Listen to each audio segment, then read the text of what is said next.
मी माझ्या पती आणि 2 मुलींसह हसत खेळत आमचे आयुष्य जगत होते. घरच्यांच्या आणि नातेवाईकांच्या दबावामुळे आम्हाला एक मुलगा झाला. दोन्ही मुली आणि एका मुलाला शिकवण्यात माझ्या नवऱ्यावर मोठं कर्ज झालं. मुलगा नोकरीला लागताच आम्हाला वाटलं की मुलगा आमची जबाबदारी घेईल आणि तो कर्ज फेडेल. पण मी त्याला कर्ज फेडायला सांगितल्यावर त्यानं असं उत्तर दिलं की अनिरुद्ध आणि अंजली यांचा छान सुखी संसार आहे. 2 मुलींची आई झाल्यानंतरही अंजलीला खूप काही ऐकावं लागतं. आई वडिलांच्या घरीही आणि सासरच्याही. सगळ्यांचं म्हणणं होतं की त्यांना एक मुलगा असावा. त्यामुळे अजून एक चान्स घेण्यासाठी त्यांच्यावर दबाव आणला जात होता. त्यांचं असं म्हणणं होतं की यावेळी मुलगा होणार नाही कशावरून, कारण दोन्ही मुली लग्नानंतर सासरी जाणार, मग दोघी काही काळ तुझी सेवा करायला येणार. आई वडिलांच्या दुःखात मदत करणारी मुलेच कुटुंबाचा दिवा असतात. मुलगा वारस असतो. पुत्रच सर्व ऋण स्वतःवर घेऊन वडिलांना काळजीतून मुक्त करतो. अंजली आणि अनिरुद्ध यांना काही समजत नव्हतं, पण समाज त्याच मातांना सन्मान देतो ज्यांना मुलगा आहे, मुलीची पसंती देतो हे खरं आहे. दोघा नवरा बायकोने खूप विचार केला आणि त्यांना तिसरा अपत्य म्हणून मुलगा मिळाला. मुलाच्या जन्मानंतर संपूर्ण कुटुंबात आनंदाचे वातावरण असून सर्व नातेवाईक अभिनंदन करू लागले. अनिरुद्धने मोठी पार्टी केली. सगळे आले आणि गेले. त्याने त्याच्या आईला थांबण्याचा प्रयत्न केला. आई, तू काही दिवस थांब. आता नंदिनी आणि ऋतूही लहान आहेत. दोघींना सकाळी शाळेत पाठवायचं असतं आणि अजून खूप काम आहे. अनिरुद्ध, हे बघ, आता तुम्हा दोघांनी मिळून मुलं जन्माला घातली आहेत, तर तुम्ही दोघं मिळून काळजी घ्या. आता मला या सगळ्या कामातून मुक्त होऊ द्या. मी आयुष्यभर घर सांभाळत राहणार का? मलाही माझं जीवन जगायचं आहे. माझे भजनी मंडळाने गावात कथेचे आयोजन केले आहे. मला तिथं जाऊन संतांची सेवा करायची आहे. असं सांगून अनिरुद्धची आई निघून गेली आणि अंजलीची आई हर्नियाचा त्रास असल्याने येऊ शकली नाही. अनिरुद्ध म्हणाला की सर्वजण मुलावर दबाव आणतात, पण मुलाला वाढवायला आणि सांभाळायला कोणी येत नाही आणि आता आपला खर्चही वाढणार आहे. या युगात लोकांना एकच मुलं आहे. आपल्याला 3 मुलं झाली आहेत. अंजली म्हणाली, अशी काळजी का करता? प्रत्येक जण आपापले नशीब घेऊन येतो. आता मुली आपल्या घरी जातील, पण मुलगा आपल्याकडेच राहील. आणि राहिला प्रश्न त्यांच्या शिक्षणाचा, तर आजकाल बँका त्यांच्या शिक्षणाचा खर्च भागवण्यासाठी मोठी कर्ज देतात. आपला मुलगा रवी आपली सर्व कर्ज फेडेल. देवाने आपल्याला मुलगा दिला याबद्दल आपण त्याचे आभार मानले पाहिजेत. आपण सर्व काही विसरून पालकत्वात व्यस्त राहायला हवं. एकत्र आपण सर्व काही करू. पत्नीचा सकारात्मक दृष्टिकोन पाहून अनिरुद्धही उत्साहित झाला. अनिरुद्धची खाजगी कंपनी छोटीशी नोकरी होती. त्यावरच त्यांचा सर्व खर्च चालत होता. दोन्ही मुली अभ्यासात खूप हुशार होत्या. त्यांना भविष्यात डॉक्टर आणि इंजिनियर व्हायचं होतं, पण अनिरुद्धला इतका चांगला पगार नव्हता. असं असलं तरी या महागाईत तिन्ही मुलांची 12वी पर्यंत शालेय शिकवणी, राहणं आणि जीवन जगणं हे व्यवस्थितरित्या पार पाडलं होतं. पण बचतीच्या नावावर काहीच उरलं नव्हतं. दोन्ही मुली आणि मुलगा आता शाळा संपवून कॉलेजला आहेत. मोठी मुलगी नंदिनीला लहानपणापासूनच डॉक्टर व्हायचं होतं. तिला डॉक्टरांच्या अभ्यासासाठी, कोचिंगसाठी आणि कॉलेजच्या फीसाठी खूप पैसे हवे होते. यासाठी अनिरुद्धने बँकेतून कर्ज घेतले होते. तर धाकटी मुलगी ऋतुजा हिला इंजिनियर व्हायचं होतं. तिचं शिक्षणही स्वस्त नव्हतं. अनिरुद्धने कसं तरी तिच्या शिक्षणासाठी कर्ज घेतलं. काही वर्षांनी दोन्ही मुली डॉक्टर आणि इंजिनियर झाल्या. दोघांनाही चांगल्या पॅकेजेसच्या नोकऱ्या मिळाल्या. सर्वात लहान मुलगा रवीही आर्किटेक्ट झाला. त्याच्या अभ्यासासाठी त्यांनी घर गहाण ठेवलं. अंजली आणि अनिरुद्ध यांना खूप आनंद झाला की त्यांची तिन्ही मुलं आपल्या पायावर उभी आहेत. आता मुलांची लग्न करायची वेळ होती. म्हणून नंदिनीने डॉक्टर मुलाला पसंती दिल्याने तिने साधेपणाने लग्न केले. तिला तिच्या आई वडिलांवर आणखीन कर्जाचा बोजा द्यायचा नव्हता. जावई संजय हा देखील डॉक्टर होता आणि हुंड्याच्या विरोधात होता. नंतर आकांक्षाने तिच्या सहकारी इंजिनियर सोबत प्रेमविवाह केला. दोन्ही मुली स्थायिक झाल्या होत्या आणि दोघेही सासरच्या घरी खूप आनंदात होत्या. आता अनिरुद्ध आणि अंजली खुश होते, पण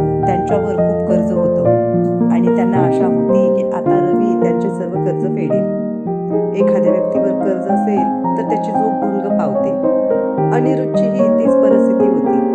आता कर्ज फेडण्याची वेळ आली असून घरावर कधीही जप्ती येणार होती. म्हातारपणी त्यांच्या डोक्यावर छप्पर हवे होते. रवीही चांगला कमावत होता. म्हणून एक दिवशी अनिरुद्ध म्हणाला की बेटा, आता तू कमवायला लागला आहेस. प्रत्येक मुलाप्रमाणे तुझं कर्तव्य आहे की तू आता घराची जबाबदारी उचलावी. आता तू तुझ्या वडिलांचं ऋण फेडशील. नंतर तुझं लग्न होईल आणि स्वतःचा संसार असेल. मग अडचणी येतील. बेटा, कर्जाचं हे ओझं मला आता सहन होत नाही. मलाही आता शांतपणे झोपायचं आहे. बाबा, मी नुकतीच कमाई सुरू केली आहे. मला लहानपणापासूनच बऱ्याच गोष्टींची हौस होती. तुम्ही माझ्या इच्छा कधीच पूर्ण केल्या नाहीत. मलाही मित्रांसोबत बाहेर फिरायला जायचं आहे, मजा करायची आहे, नवीन ब्रँडेड कपडे घालायचे आहेत. मलाही माझं स्वतःचं आयुष्य आहे. मी या वयात कर्जाचं ओझं उचललं तर माझं जीवन नरक होईल. माझीही काही स्वप्न आहेत, ती पूर्ण करायची आहेत. सकाळपासून संध्याकाळपर्यंत ऑफिसमध्ये मेहनत करून कर्जाची मुद्दल आणि व्याज फेडण्यात सर्व पैसे खर्च करायचे आहेत का?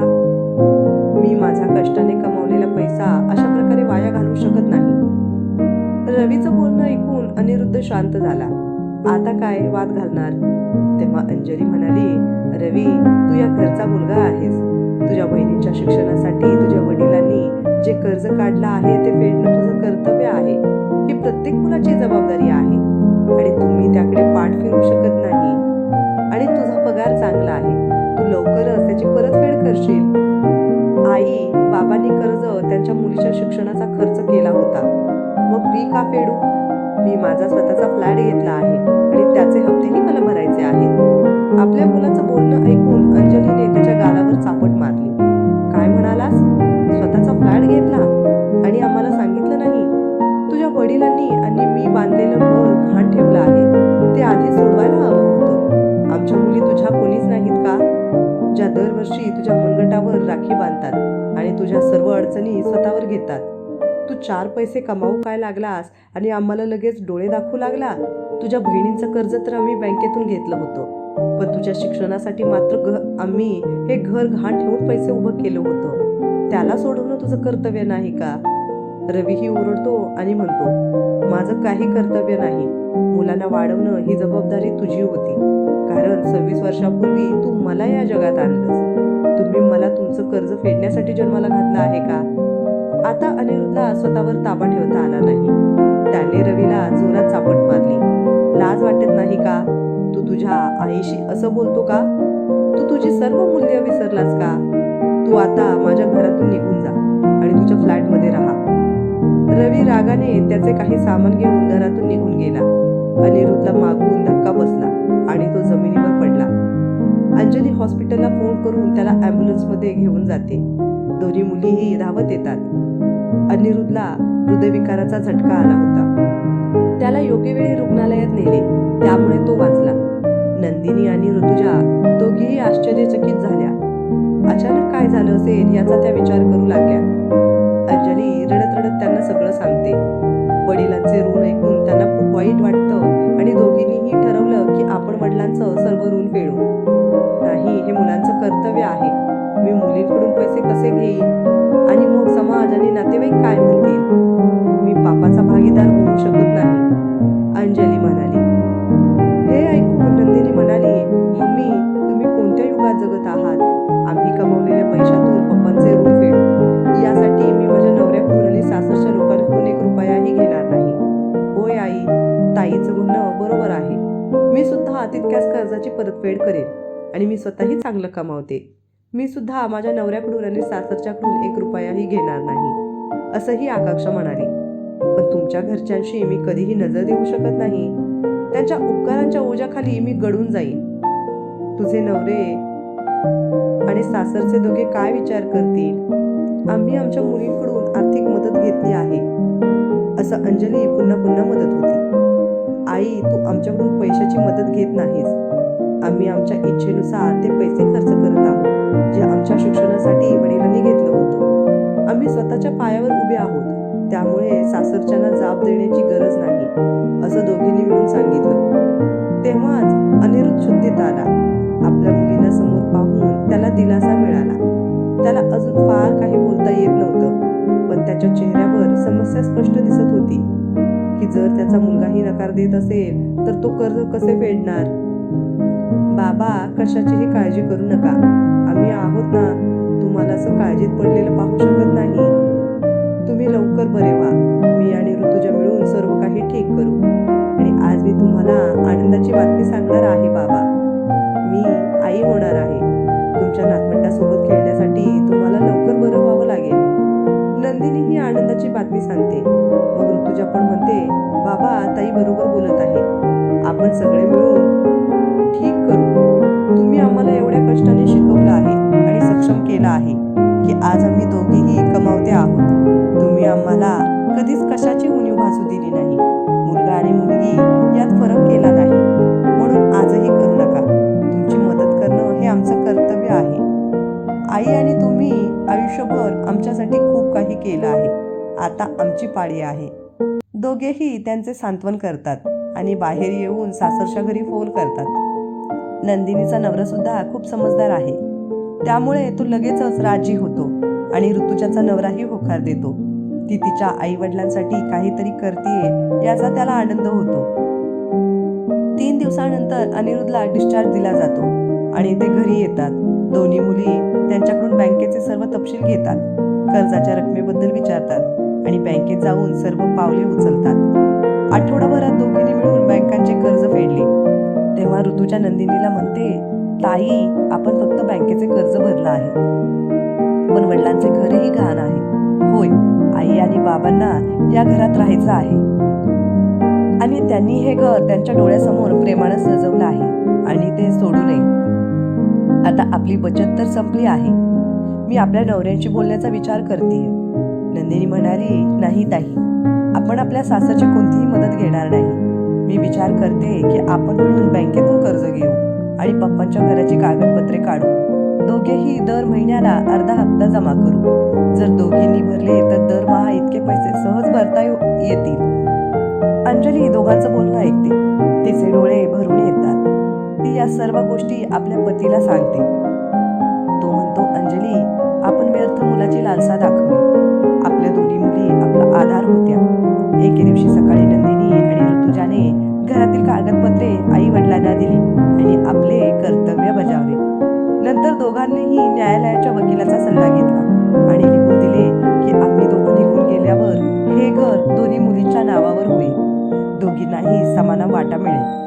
रवी एका बिल्डिंग प्रोजेक्ट अंतर्गत तो लाच घेताना पकडला जातो. तो काही महिन्यांसाठी तुरुंगात जातो आणि त्याचा फ्लॅट आणि नोकरी गमावतो. तो परत त्याच्या पालकाकडे येतो आणि त्यांना घर विकायला सांगतो, जेणेकरून त्याला पैसे मिळतील आणि त्याला काही व्यवसाय सुरू करता येईल. अनिरुद्ध आणि अंजली त्याला नकार देतात आणि आपल्या मुलाला जिवंत असताना सोडून देतात. वाचक हो, जेव्हा पालक मुलगा आणि मुलगी यांच्या संगोपनात भेदभाव करत नाहीत, तेव्हाच मुलगा होणं शक्य आहे.